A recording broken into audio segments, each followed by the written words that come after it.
যি উজনি অসমত যি মিয়া হাটা অভিযান চলি আছে তাকে লৈ এতিয়া আলফাৰ আলোচনাপন্থী আলফা জিতেন দত্ত এটা ফেসবুকত পোস্ট কৰিছে সেই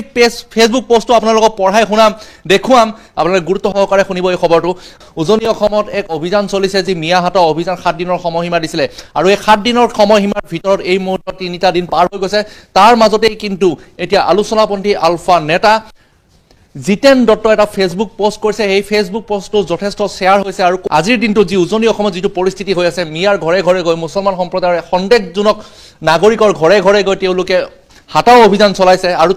তিনিটা দিন ইতিমধ্যে উকলি গৈছে 4টা দিন সময় আছে তাৰ মাজতেই কিন্তু এতিয়া আলোচনাপন্থী আলফা নেতা জিতেন দত্ত এগৰাকী ফেসবুক পোস্ট আপোনালোকে এই মুহূৰ্তত মোবাইলত সাৰ্চ কৰি চালে গম তেওঁ লিখিছে খাৰুপেটিয়াৰ পৰা অহা শাক-পাচলি উজনি অসমত নিষিদ্ধ কৰা হ'ব দ্বিতীয়তে লিখিছে অতি সোনকালে এই অভিযান আৰম্ভ কৰিম আমাৰ কৃষকে শাক-পাচলি খেতি কৰা আৰম্ভ কৰক অৰ্থাৎ খিলঞ্জিয়া লোকসকলক অসমীয়া লোকসকলক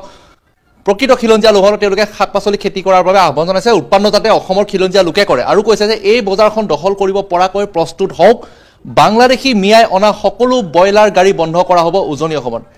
এটা গুৰুত্বপূৰ্ণ পইণ্ট লিখিছে বাংলাদেশী মিয়াই অনা সকলো বয়লাৰ গাড়ী বন্ধ কৰা হ'ব আমাৰ খিলঞ্জিয়া লৰাই এই ব্যৱসায় আৰম্ভ কৰিব লাগিব অৰ্থাৎ আমাৰ খিলঞ্জিয়া লৰা অসমৰ খিলঞ্জিয়া যিসকল লোক আছে খিলঞ্জিয়া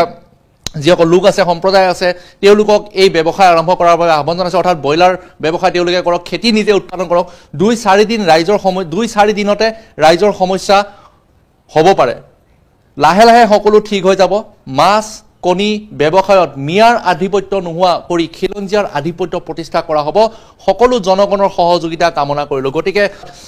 এওঁৰ মতে উজনি অসমত এতিয়া ব্যৱসায় হওক খেতি পথাৰ হওক আৰু নামনি অসমৰ পৰা যিসমূহ খেতি যায় সেই খেতিসমূহ মুছলমান সম্প্ৰদায়ৰ লোকে যথেষ্ট খেতি কৰে 12 মাহে কষ্ট কৰে তেওঁলোকৰ কষ্টসমূহৰ এতিয়া তেওঁলোকে প্ৰত্যাহ্বান জনাইছে যিখিনি কষ্ট মুছলমান সম্প্ৰদায়ৰ লোকে কৰে যা মিয়াসকলে কৰে সেইখিনি কষ্ট অসমীয়া খিলঞ্জিয়া লোকে কৰক যাতে অসমীয়াৰ আধিপত্য যাতে অসমত স্থাপন হওক বুলি আহ্বান জনাইছে জিতেন দত্তৰ তৰফৰ পৰা আৰু এই আহ্বানৰ পিছতে দেখিবলৈ পোৱা গৈছে যথেষ্ট প্ৰতিক্ৰিয়া এতিয়া আহি পৰিছে আমাৰ হাতত সেই প্ৰতিক্ৰিয়াৰ পৰৱৰ্তী আমি খবৰত আপোনালোকক জনাম গতিকে এই খবৰটো আপোনালোকৰ বাবে ইতিবাচক নে নেতিবাচক সেইটো আপোনালোকে বিবেচনা কৰিব কিন্তু এজন নেতা আলোচনাপন্থী নেতা এনেকুৱা ধৰণৰ পোষ্ট দিছে অসমৰ ৰাইজক খিলঞ্জিয়া লোকসকলক আহ্বান জনাইছে ফেসবুক পোষ্টটো আপোনালোকক পুনৰবাৰ দেখুৱাইছো আপোনালোকে পঢ়ি লওক